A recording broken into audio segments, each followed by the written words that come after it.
called popping shit. There's no cut on it. There's no cut on it. If your feelings getting hurt, you feel like, oh, that's an arrogant motherfucker. No, this is the truth. And the truth hurts. Haven't I paid my dues? Then I weather the storm? Yeah. Niggas is gone. Welcome to the first episode of Get Out Your Feelings. I'm your host, J-Book. To my left, I got PSP. You get me? I got my boy D here as well.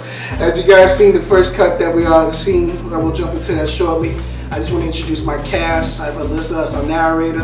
I have Randall as my cameraman. I have my editor, Snarky. I have my sound guy, Sam G. And we've done a lot of work together to bring you this activity, this project. And we hope that you guys like it, and eventually we'll jump into some topics. Thank you. Have you ever been out with someone and you're just feeling this person? So after a few drinks and good laughs, you lean in for that kiss and bam, they duck out the way at the last moment. Congratulations, you have been curved. How can we learn to identify and respect the curve? Curve. The curve is real. I think a lot of people are just blind to the fact they don't even recognize the curve. Here's a couple of ways to realize that you're being curved. She's taking a long time to respond to your text messages. She's giving you excuses as to why she can't go out, as she has to clean her car or wash her dog. You know, silly rack shit. Or she's leaving you on scene on the inbox. Shit like that. Women are trained from birth to be polite to men, you know. We don't get to say no. We have to make up excuses or leave you on scene because it's so much easier to do that. You know, let you down gently. And it can be really scary. Now, there's two types of dudes, okay?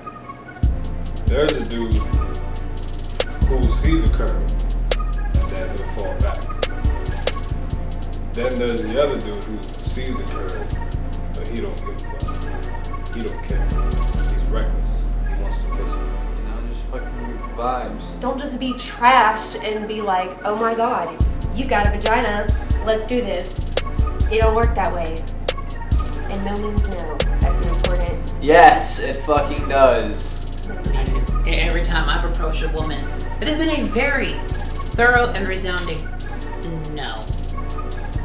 That's all I have to say. And now a word from Snarky with today's hood terminology. Today's term is to not be about that life. And what this means is that you do not or will not do anything involving what you are being requested to do.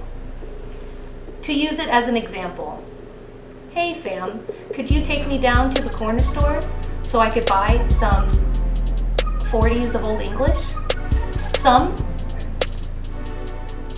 I'm sorry, sir. I'm not about that life.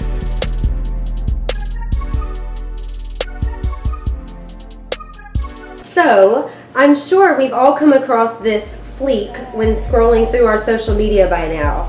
For some reason, eyebrows are typically involved. Here's a quick fun fact. Fleek is said to be a mixture of the words fly and sleek. What are your feelings on this? Well, that's the first time I've ever heard the definition of fleek. I did my research. I think it's a stupid ass word. That word, it's like nails on a chalkboard. I can't think Did you know that the fleek were actually a concept for a villain race that Gene Roddenberry was going to use in Star Trek II? Stop being stupid! I think we can both agree on this topic. Fleek? This shit sound like a bird. Bird? Yeah, it sounds like a bird. You know, I just found out what it meant like a few months ago. I don't know. I mean, most of the chicks you refer to that shit as their eyebrows is on fleek and shit like that. They're using it like it's in the dictionary or something. And now, sadly, my young child uses that word too. Nice. Yeah. You see, the fleek were actually going to be a subset of the Romulans because, you know, they got those weird kind of straight eyebrows. That's where the term comes from.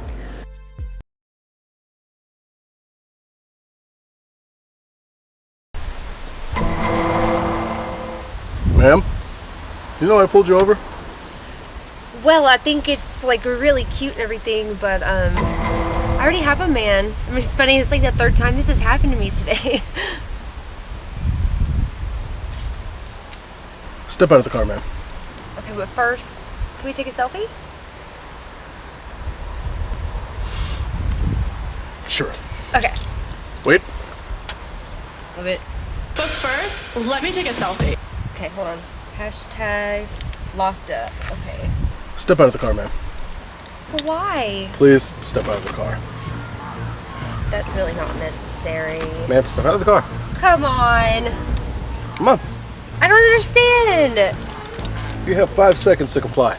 You don't at least just want my phone number or something? Nope, I'll get all that when I wreck your ticket. This is stupid. All lives matter.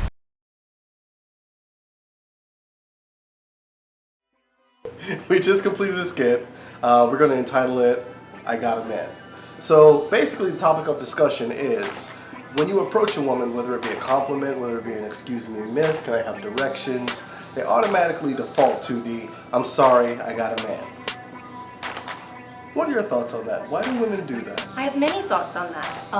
I feel like a lot of times it could be like a woman who you wouldn't think had a person with them, so they take every opportunity to brag about it, like, excuse me, I ma'am. feel like it's kind of like you've been fiending to say that for a long time, which is why that's your first response when somebody tries to give you a compliment, that you're already assuming that's what the situation is. That could be the case sometimes. That, in my opinion, that's a pretty pessimistic way of looking at it. No offense to you or anything.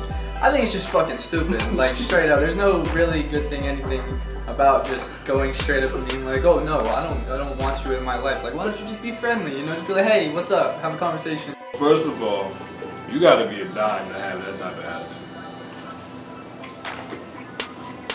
That's first of all. Okay. Second of all. Second of all, y'all got hot wings? Okay, so because he's being nice, then he's trying to get at you. Not every time. You should really try. It I'm telling you. maybe later. I got a man, thank you though. Well then, I mean, does that actually happen? Wow. Do people actually do that? I mean, really, I've never had a woman come up to me like that. I've never had to give these kind of lines. I mean, I'd be perfectly okay with the woman coming up and saying, hey, I think you're cool. I wouldn't tell you I have a girlfriend, because, I mean, let's face it, I don't. I mean, really. I mean, guys, it gets really lonely on the convention scene. I mean, oh, wait, hold on. Oh man, it's that Dark Phoenix cosplayer. Oh man, I really hope I can talk to her at the con this weekend. Oh man. Oh wait, what? Yeah. Like I said, does that really happen? Does that really happen, guys? I've never had to do that. And that wraps up today's show. PSP had to go. You'll catch the next episode. Me and D here.